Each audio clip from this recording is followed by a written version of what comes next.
Bien, continuando con las enfermedades restrictivas del aparato respiratorio, tenemos la pleuritis, o que también se le llama comúnmente pleuresía. Esto se refiere a una inflamación de las pleuras pulmonares. Sabemos, lo hemos comentado en varias ocasiones, y esto también lo vieron ustedes en anatomía, que los pulmones están recubiertos por la pleura visceral, que es una membrana mesotelial. La pleura visceral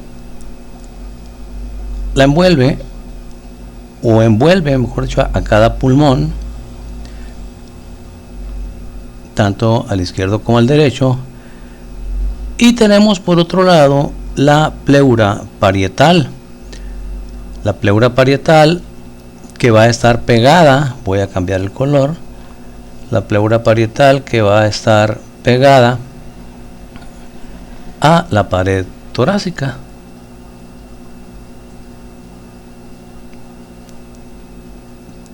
Tenemos la pleura diafragmática y luego ya se continúa con la pleura visceral. Nuevamente acá tenemos la pleura parietal, la pleura diafragmática, y se continúa con la pleura visceral.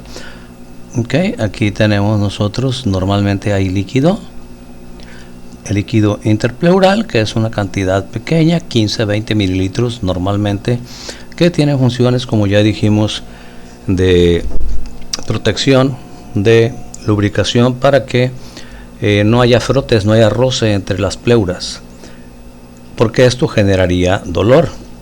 Las pleuras tienen inervación sensitiva, están inervadas por los nervios intercostales, principalmente la pleura parietal,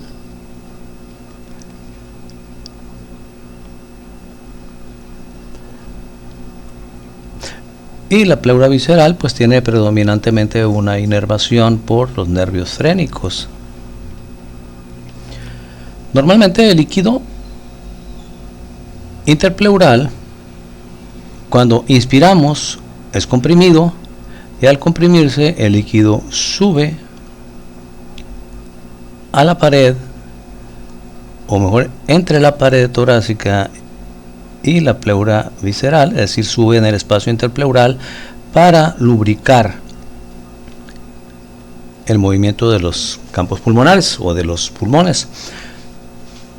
Cuando expiramos, ese líquido escurre nuevamente y se deposita en su sitio en los ángulos costodiafragmáticos. Pero ¿qué sucede cuando las pleuras se inflaman? Si las pleuras se inflaman, entonces el líquido interpleural va a ser insuficiente para evitar que haya frotes. De hecho, el líquido interpleural posiblemente ni siquiera suba, porque el espacio interpleural se vuelve más virtual debido a la inflamación de las pleuras, y entonces esto va a dificultar que el líquido suba.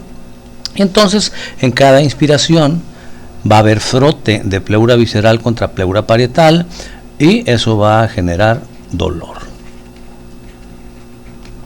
Como nos dice el texto, la pleuresía o pleuritis es un proceso inflamatorio que afecta a la pleura visceral y parietal, generalmente como consecuencia de infecciones pulmonares, bacterianas o virales. Sí, las pleuritis generalmente son secundarias, son consecuencias de padecimientos primarios. A veces se asocia a neoplasias, es decir, a tumores, o bien a enfermedades ocupacionales como la asbestosis. Hablar de una enfermedad ocupacional es hablar de una enfermedad que se adquiere en el ámbito de trabajo, ¿sí? En el ámbito laboral. Hay personas que trabajan en sitios donde se produce asbesto, o se producen otro tipo de sustancias como el algodón. Ahí viene la vicinosis, el sílice, viene la silicosis, que no nos vamos a meter tan profundamente porque eso lo van a ver ya más particularmente cuando lleven neumología. Pero estas enfermedades ocupacionales también pueden causar pleuritis. La manifestación típica, digamos, es el dolor. ¿Cuándo le duele al paciente? Cuando inspira. y por eso decimos que es una enfermedad restrictiva. Aquí el problema no está en los pulmones. Aquí los pulmones pueden estar sanos. Puede ser que el problema esté en la pleura o entre las pleuras, lo que esté generando la inflamación, pero esa inflamación, que además nos va a generar dolor durante la inspiración por el frote, pues va a disminuir la capacidad de meter aire del paciente. Entonces hay una restricción para la inspiración por dolor. ¿Ok?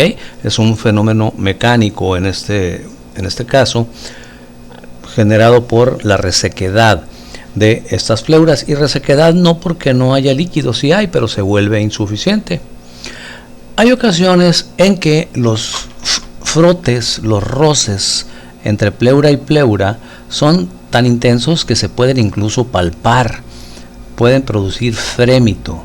Acuérdense, cuando hablamos de frémito vocal, dijimos que el frémito como tal es un estremecimiento, es una vibración. A veces se puede palpar el simple, sin que hable el paciente, pidiéndole que respire nada más, se puede palpar la vibración que genera el frote. Sin embargo, esto no es muy recomendable, porque si le pedimos al paciente que haga una inspiración profunda, pues lo vamos a poner a sufrir, porque le pedimos que haga la inspiración profunda, el frote va a ser más intenso y el dolor pues también lo va a hacer. Típicamente estos pacientes llegan con respiraciones rápidas, es decir, llegan con taquipnea, pero con respiraciones superficiales, es decir, hay hipopnea con taquipnea. Taquipnea, aumento en la frecuencia; hipopnea, disminución en la cantidad de aire que meten, y por lo tanto hay disminución de los ruidos respiratorios. Claro, al entrar menos aire a los pulmones, hay menos intensidad de los ruidos respiratorios. El frémito vocal y la percusión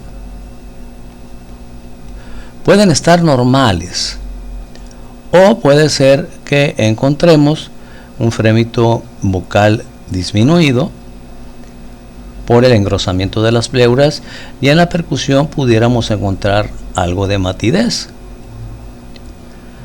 o una matidez generalizada si el problema es bilateral y amplio, como lo estamos dibujando aquí, ¿sí? Una pleuritis global.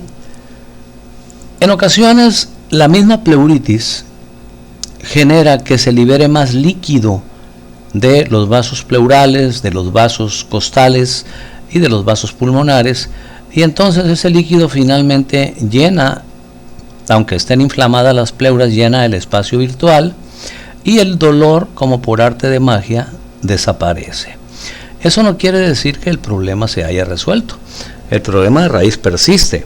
El dolor se quita porque se consigue nuevamente la lubricación al haber un aumento de líquido, que incluso puede ser que ese aumento de líquido nos genere, ya lo platicamos, un derrame pleural.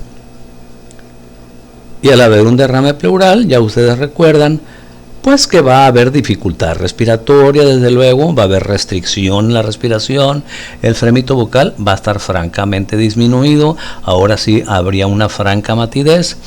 Por eso cuando un paciente tiene diagnóstico de pleuritis y súbitamente, sin un manejo previo, nos dice que ya no le duele al respirar, pues hay que pensar que posiblemente desarrolló un derrame pleural. Hay que tomarle una radiografía para descartar esa posibilidad. Pero más allá de eso, hay que buscar la causa raíz, la causa principal de la pleuritis, que, como dijimos, pueden ser infecciones, pueden ser enfermedades ocupacionales, pueden ser tumores, ¿okay? Pueden ser neoplasias que engrosen, que inflamen la pleura. Y bueno, a la auscultación, esto lo vamos a ver en su momento, a la auscultación se encuentran ruidos respiratorios alterados, se encuentran unos ruidos muy aparatosos, ruidos respiratorios alterados, Y a estos ruidos se les llama frotes.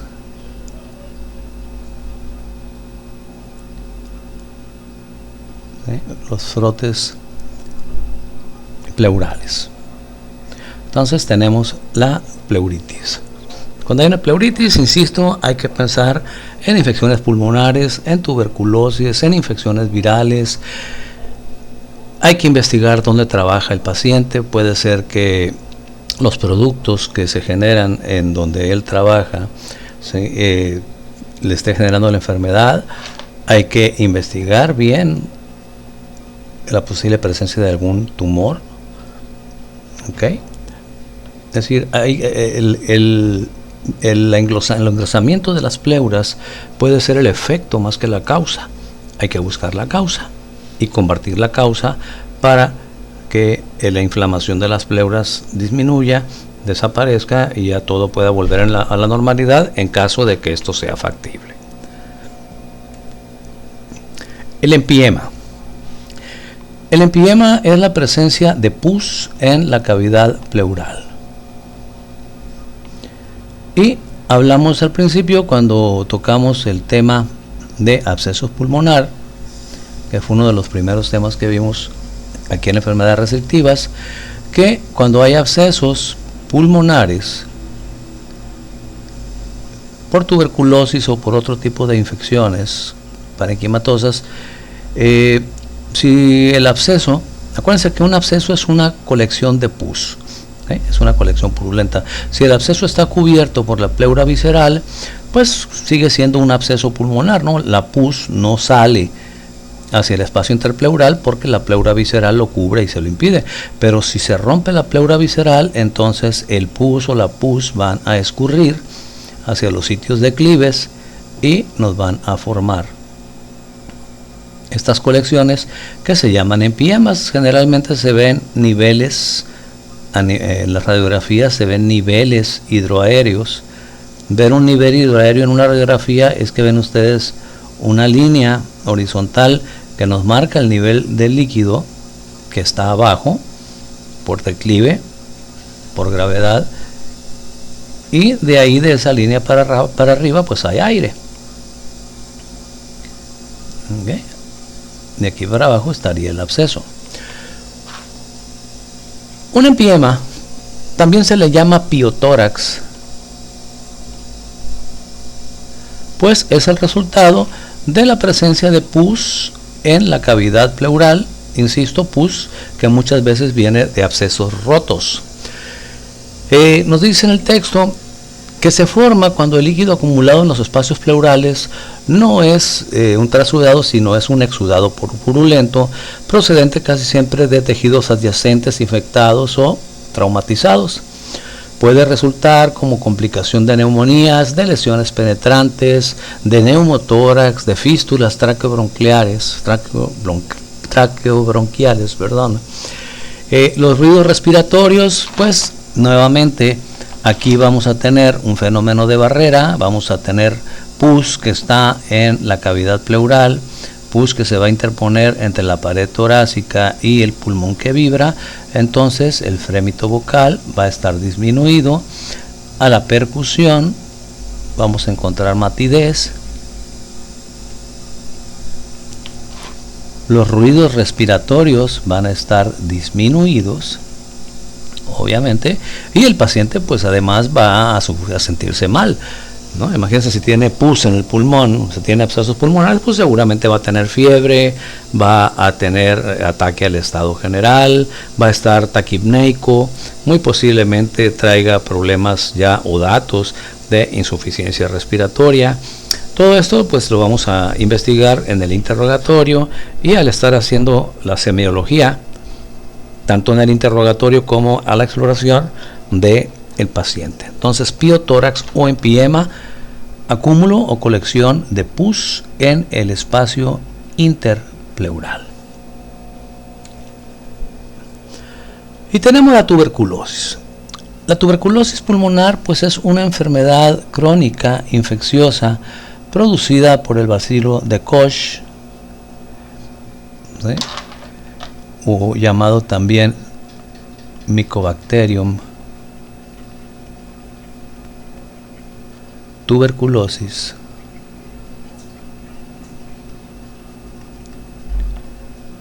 ¿sí? En algunas partes del mundo le llaman bacilo comunitario, porque la tuberculosis se le ha considerado como una enfermedad comunitaria. Se acordarán que les platiqué que de ahí viene lo de COMBE. COMBE, ¿se acuerdan? El COMBE. ¿Qué significa COMBE? Community Bacillus Exposition, es decir, exposición a bacilo comunitario. Hablar de tuberculosis en sí pues nos llevaría cuando menos 2-3 horas. Lo único que vamos a mencionar, porque es parte de la semiología como una enfermedad, diremos que es una enfermedad infecciosa, crónica, que tiene tratamiento y tiene curación, pero que muchas veces queda latente, y el decir que queda latente significa que puede tener una recidiva, puede tener una recurrencia. Hay diferentes tipos de tuberculosis. Aquí nos estamos refiriendo a la más frecuente, que es la tuberculosis pulmonar. Pero, asimismo, hay tuberculosis de la mayoría de los órganos. Hay tuberculosis digestiva, hay tuberculosis renal, hay tuberculosis cutánea, hay tuberculosis ósea, hay tuberculosis ganglionar, hay tuberculosis miliar, cuando ya se disemina a varios órganos a través de la sangre. Pero si nos enfocamos a lo que es la tuberculosis pulmonar, diremos que lo típico es que el bacilo de la tuberculosis, el bacilo de Koch, destruye parénquima, y al destruir el parénquima forma estas cavernas, forma estas cavernotas, estos huecos en el parénquima pulmonar. Y a este bacilo de la tuberculosis le gusta sobre todo atacar en los ápex, que son los sitios que tienen más oxígeno. Ataca en los ápex y forma estas cavernas. Estas cavernas, muchachos, que se forman con el paso del tiempo, conforme se va desarrollando el problema de tuberculosis pulmonar, por lo general se llenan de secreción, y la secreción de la que se llenan se licúa o se licua, se vuelve purulenta, y desde luego existe el riesgo, si se vuelve purulenta, pues se convertirá en un absceso pulmonar, y hay ocasiones en que se rompen y nos generan empiemas, como mencionábamos en la diapositiva anterior. ¿Okay? Conforme la enfermedad es tratada y se va resolviendo, el pus y las secreciones van desapareciendo, es decir, la caverna puede estar completamente llena de líquido purulento, o en un momento dado, sobre todo si está en etapa de resolución, puede ser que tenga, como en este caso, niveles hidroaéreos, es decir, tiene pus, pero la parte superior tiene únicamente aire.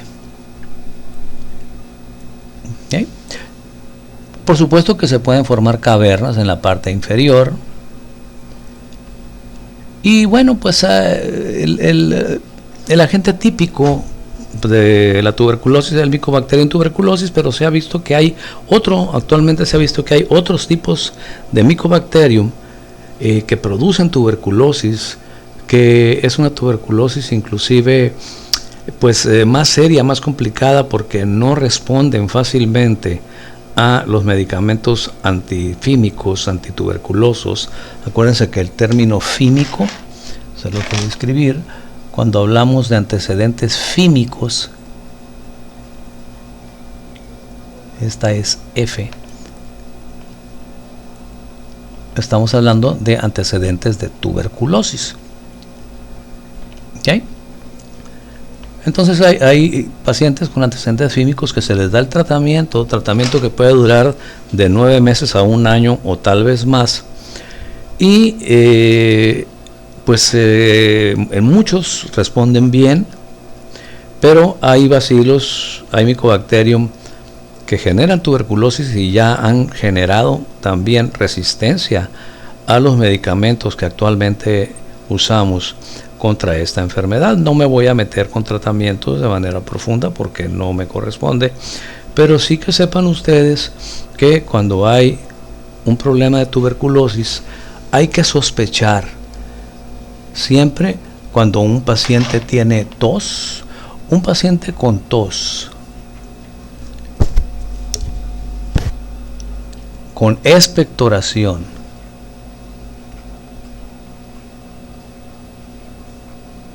con fiebre,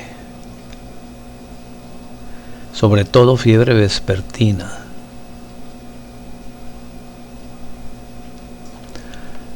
con pérdida de peso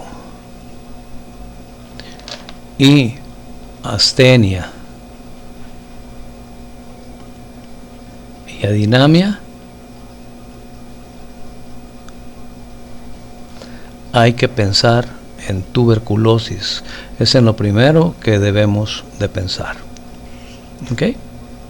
A la exploración física podemos encontrar, es muy difícil clínicamente por palpación del frémito, por percusión, por la auscultación de los ruidos pulmonares, los ruidos respiratorios. A veces se vuelve difícil hacer el diagnóstico, porque igual a la percusión, si yo tengo una caverna hueca como esta, una caverna ya resuelta, sin pus, llena de aire, a la percusión aquí me daría timpanismo.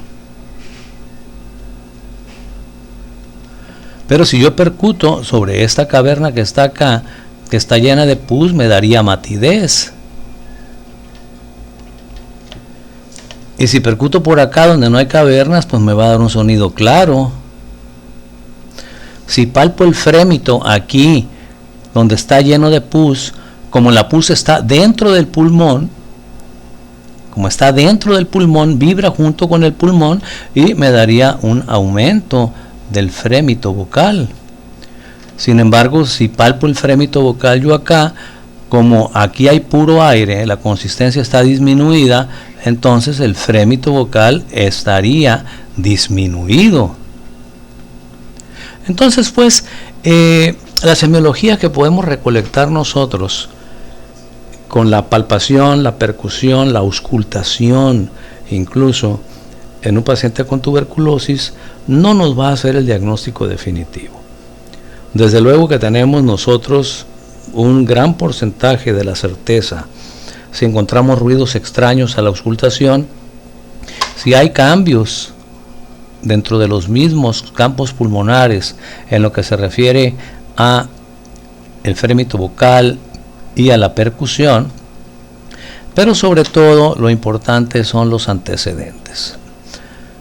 Repito, todo paciente que tenga tos, expectoración, fiebre vespertina, pérdida de peso y ataque al estado general de la evolución que sea, antes se decía que, o antes el criterio era de más de 15 días, actualmente es de la evolución que sea, hay que pensar en tuberculosis. Y ya metiéndome un poquito más en lo que no debo, pues a estos pacientes se les indican estudios, más que nada hay que hacer estudios de esputo, como son la búsqueda de VAR. VAR significa bacilos ácido alcohol resistentes. El Mycobacterium tuberculosis es un bacilo resistente al ácido y al alcohol. Y en el estudio de VAR pues nos da positivo. Tinciones, hay tinciones especiales. Estudios radiográficos, preferentemente, y si se puede, ya que la tecnología está lo suficientemente avanzada, las tomografías axiales computarizadas.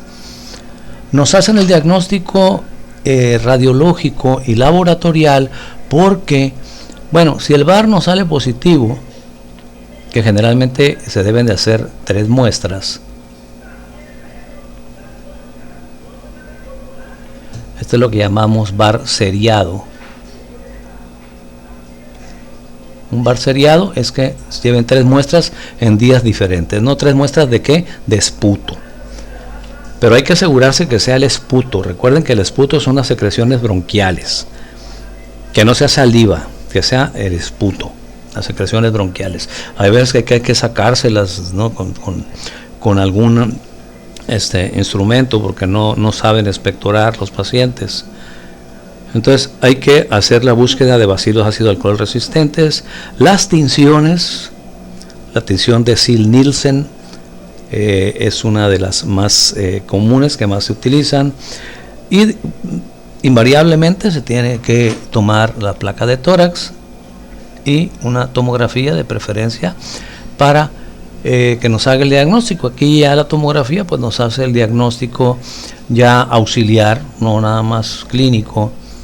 ¿Sí? La clínica, que es esto, es la que nos hace pensar en tuberculosis, pero pues por la variación de datos que nos puede dar a la palpación, a la auscultación y a la percusión, pues muchas veces hay que solicitar no nada más la radiografía de tórax y los estudios de laboratorio, sino una tomografía axial computarizada que nos revela la presencia de las cavernas o la presencia de ganglios inflamados, porque como mencioné al principio, la tuberculosis es una enfermedad prácticamente sistémica, es decir, hay tuberculosis pulmonar, que es la más frecuente, pero puede haber tuberculosis a nivel de cualquier órgano prácticamente, hasta tuberculosis ocular.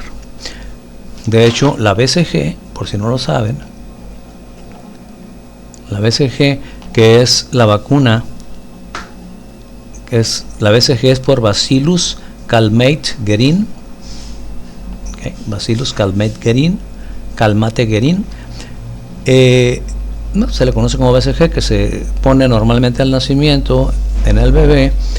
Protege, pero protege contra las formas extrapulmonares, protege contra las formas más graves de tuberculosis, como pueden ser las tuberculosis ganglionares, las tuberculosis gástricas, las tuberculosis cutáneas, las tuberculosis de aparato urinario y de otros órganos. ¿Okay? Es contra lo que protege principalmente la BCG, más que contra las formas pulmonares.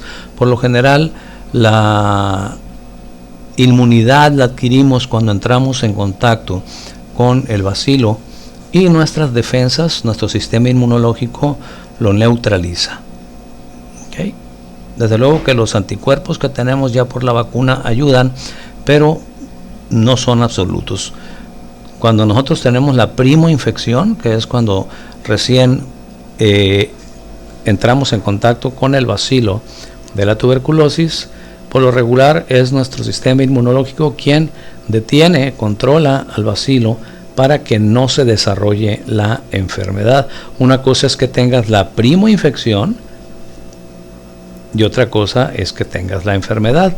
Les repito, se forma por ahí un nódulo, el nódulo de Ghon, y se forman otra serie de cosas que no me voy a meter con ellas porque no es la clase de neumología, pero en lo que corresponde a la materia de propedéutica, sí que sepan ustedes la semiología que nos puede hacer pensar en tuberculosis pulmonar. Bien. Hasta aquí llegamos con las enfermedades restrictivas. Vamos a hacer una pausa para continuar con el siguiente, que espero yo sea el último video, en donde hablaremos de las enfermedades obstructivas y de las enfermedades vasculares.